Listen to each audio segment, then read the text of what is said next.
प्रिय आत्मन, मैं आचार्य धर्मेंद्र क्रिया योगशाला में आपका पुनः हार्दिक स्वागत करता हूँ।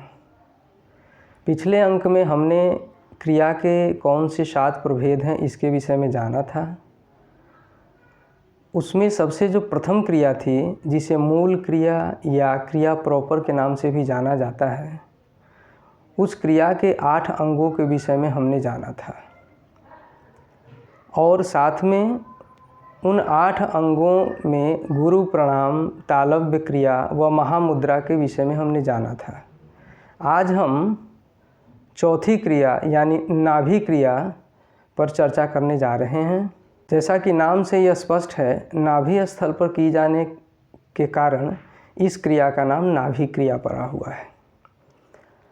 आप सभी इस बात से विदित होंगे कि जब भी कोई बच्चा गर्भ में गर्भस्थ होता है तो वह, चाहे वह पशु योनि हो चाहे वह मानव योनि हो, किसी भी योनि में जो गर्भस्थ शिशु होता है वह संपूर्ण पोषक तत्व यानी कि कैल्शियम, विटामिन, मिनरल्स, आयरन्स, जितने भी पोषक तत्व हैं यानी कि पंचमहाभूत, जिससे जीवात्मा अपने शरीर का निर्माण उदर में करता होता है, वह अपनी मातृ शरीर से ग्रहण करता है।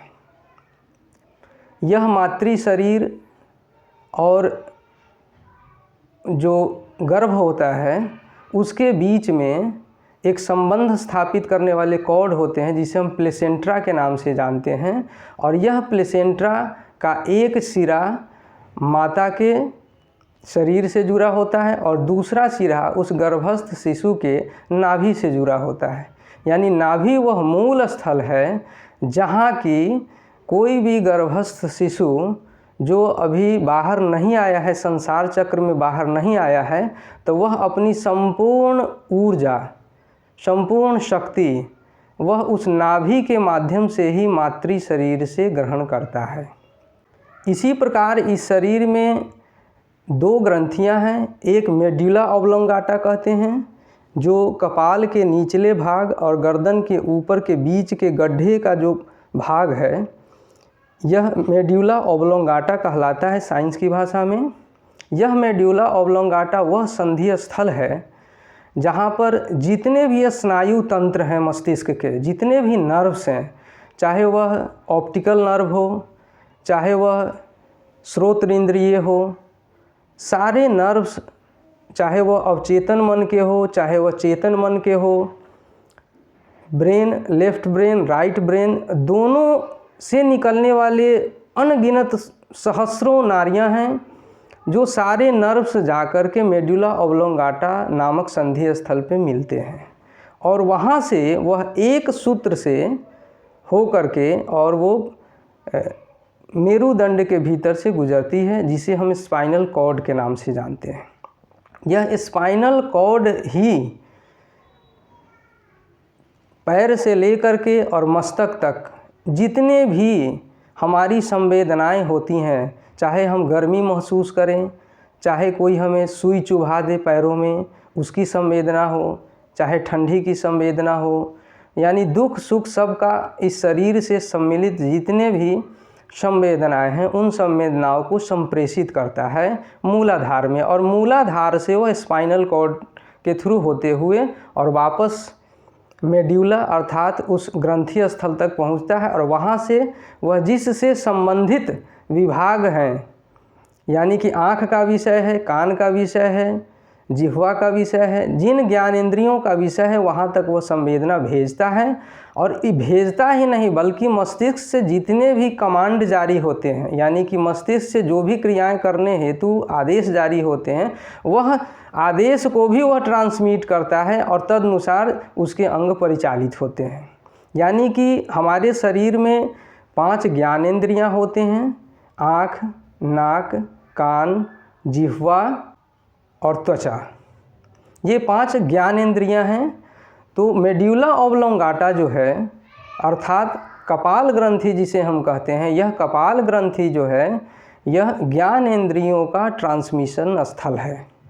इसी प्रकार नाभि जो है वह कर्म इंद्रियाँ, जो 5 कर्म इंद्रियाँ हैं, जिसमें हाथ, पाँव, वाक इंद्रियाँ जिससे हम बोलते हैं, दूसरा उपस्थ यानी कि लिंग, और गुदा, ये 5 कर्म इंद्रियाँ मानी जाती हैं। इन 5 कर्म इंद्रियों का जो गाइड करने वाला जो स्थल है वह नाभि है, अर्थात नाभि से कर्म इंद्रियां संचालित होती हैं और मेड्यूला ऑब्लोंगाटा से ज्ञान इंद्रियां संचालित होती है। इस प्रकार नाभि का बहुत ही महत्वपूर्ण अंग है किसी भी कर्म को करने के लिए, अर्थात आप खाते हो, पीते हो, जो भी क्रियाएं करते हैं उसके लिए कर्म इंद्रियों का संचालन जरूरी है, उसका कमांड आवश्यक है। वह कमांड हमें नाभि से ही प्राप्त होता है। शास्त्रीय दृष्टि से यदि विचार करें तो नाभि के ठीक अपोजिट मणिपुर चक्र है, यह तीसरा चक्र है, यह तेज तत्व है यानी अग्नि तत्व है। इसे अर्जुन की भी संज्ञा दी गई है। अर्जुन अर्थात साधक की अवस्था। कोई भी व्यक्ति जब साधना में निमग्न होता है तो वह व्यक्ति अर्जुन की अवस्था में होता है और वहाँ पर भगवान श्री कृष्ण उस अर्जुन को अर्थात उस साधक को भांति भांति से ज्ञान कर्म का उपदेश करते हैं। इसी क्रम में भगवान श्री कृष्ण ने अर्जुन को कर्म करने के लिए उद्यत किया, प्रेरित किया, उनको अपने संपूर्ण ब्रह्मांड विराट स्वरूप का दर्शन कराया और तत्पश्चात उन्हें यह ज्ञात हुआ कि नहीं, हमें वास्तव में लोभ, मोह, काम, क्रोध, मत, मत्सरता इत्यादि जो कौरव आदि हैं इसे हमें परास्त करना होगा और परास्त करने के बाद ही हमें यह शरीर रूपी हस्तिनापुर प्राप्त होगा, जिसमें हम स्वतंत्र रूप से यानी कि कैवल्य अवस्था में हम इस राज्य में विचरण कर सकते हैं, अन्यथा हम इंद्रियों के अधीन रहेंगे। इसलिए अर्जुन को उद्यत होकर के अपने कर्म में नियुक्त होना पड़ा। इसी प्रकार जब तक हम इस अग्नि तत्व को अर्थात इस अर्जुन तत्व को जागृत नहीं करते हैं तब तक हम अपने कर्म में सिद्धि नहीं प्राप्त कर सकते हैं।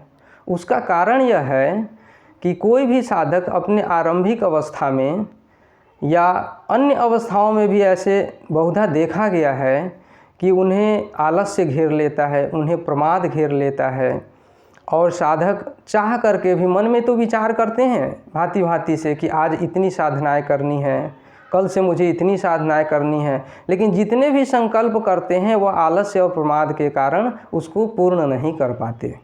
उसका कारण यह है कि शरीर में यानी आपके आत्मा में और इस शरीर में निश्चित जो एक सत्व बल होना चाहिए, जो तेज होना चाहिए, जो वीर्यत्वम होना चाहिए, इसका अभाव होता है। इस सत्व, इस तेज, इस बल को बढ़ाने के लिए नाभि क्रिया की जाती है। नाभि क्रिया करते ही यह अग्नि तत्व यानी मणिपुर चक्र है, मणिपुर चक्र के जागृत होते ही साधक के अंदर तेज की अभिवृद्धि होती है और तेज की अभिवृद्धि होते ही वह रजोगुण से पूर्ण हो जाता है, क्योंकि यह मणिपुर रजोगुण का उद्गम स्थल है। जब तक कोई भी व्यक्ति के अंदर रजोगुण की अधिकता नहीं होगी तब तक वह व्यक्ति कर्म में प्रगतिशील नहीं हो सकता है। मणिपुर से नीचे की जो अवस्था है वह तमोगुणी अवस्था है, मणिपुर से ऊपर की जो अवस्था है वह सतोगुणी अवस्था है। तो निश्चित ही हमें तमोगुण से ऊपर उठना है, सतोगुण में अधिष्ठित होना है। वह तभी होगा जब हम अपने कर्म में उद्यत होंगे और कर्म में तब भी उद्यत होंगे जब हमारे अंदर रजोगुण की प्रधानता होगी। इस रजोगुण की अभिवृद्धि के लिए, तेजस बल को बढ़ाने के लिए और हमारे भीतर अवस्थित अर्जुन तत्व को जागृत करने के लिए ही नाभि क्रिया का शास्त्रीय विधान परम पूज्य श्रीमद् लाहिरी बाबा जी ने किया हुआ है। इस नाभि क्रिया के करने से समान वायु स्थिर होती है, वैश्वानर रूप अग्नि उद्दीप्त हो जाती है, इससे पाचन संबंधी समस्त रोग नष्ट हो जाते हैं और व्यक्ति पूर्णतः तेजवान महसूस करता है और वह क्रिया करने में हमेशा अपने को तत्पर पाता है। कई एक लोगों ने मुझसे संपर्क कर पूछा है कि आचार्य जी, आप क्रिया के संबंध में बता रहे हैं, क्रिया के विभिन्न पहलुओं को, उसके अंग उपांगों को बता रहे हैं, किंतु आप उसकी विधि नहीं बता रहे हैं, उन क्रियाओं को नहीं उजागर कर रहे हैं। तो इस संबंध में मेरा उन सभी से एक बार पुनः हाथ जोड़ करके आग्रह है कि ये क्रियाएं परम गोपनीय हैं। इस संबंध में लाहिरी बाबा ने कहा है कि जो गोपन भावे क्रिया करे सो गोपी कहलाए, अर्थात यह क्रिया अति ही गोपन भाव से करने की चीज़ है। वैसे तो जितने भी मंत्र हैं सभी शास्त्रों में उद्धृत हैं, किंतु मंत्र कान में ही डाला जाता है। क्यों डाला जाता है? क्योंकि उसकी गोपनीयता बरकरार रहे। इसी प्रकार किसी भी क्रिया को यदि आप उसकी गोपनीयता नहीं रखते हैं तो उसका महत्व समाप्त हो जाता है। सहज ही किसी को अगर कोई क्रिया दे दी जाए तो वह उसकी महत्ता नहीं समझता। दूसरा यह है कि चूँकि योग हो या मंत्र हो, वे दोनों ही साधक के लिए तारक और मारक दोनों होते हैं। यानी कि बिना किसी के योग्य गुरु के निर्देशन में यदि इन क्रियाओं को किया जाए तो उससे लाभ भी हो सकता है, हानि भी हो सकती है। यह उस व्यक्ति की शारीरिक अवस्था, मानसिक अवस्था और आध्यात्मिक अवस्था पर निर्भर करता है। इस प्रकार अगर हम इसे पब्लिकली शेयर करते हैं इस विधि को, तो ऐसा हो सकता है कि बहुत ऐसे उत्सुक लोग इसको देख करके और इसको करने का अभ्यास करें, और हो सकता है उनकी मानसिक अवस्था वैसी नहीं हो, उनकी शारीरिक अवस्था वैसी नहीं हो, और वे इसका बुरा प्रभाव भी झेलेंगे।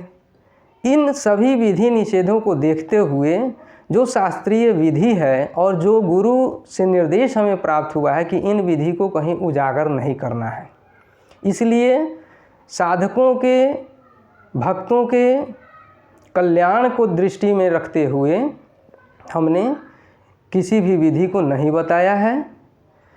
इसमें ऐसी कोई भावना नहीं है जिससे कि आप लाभान्वित न हो सकें।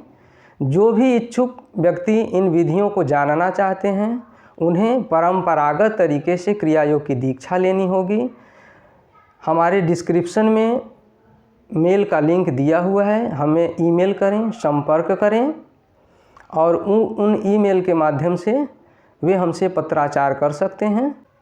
अभी तक हमने नाभि क्रिया के महत्व को जाना। यह नाभि क्रिया, क्रिया से प्रारंभ यानी कि क्रिया आरंभ करने से पूर्व किया जाता है।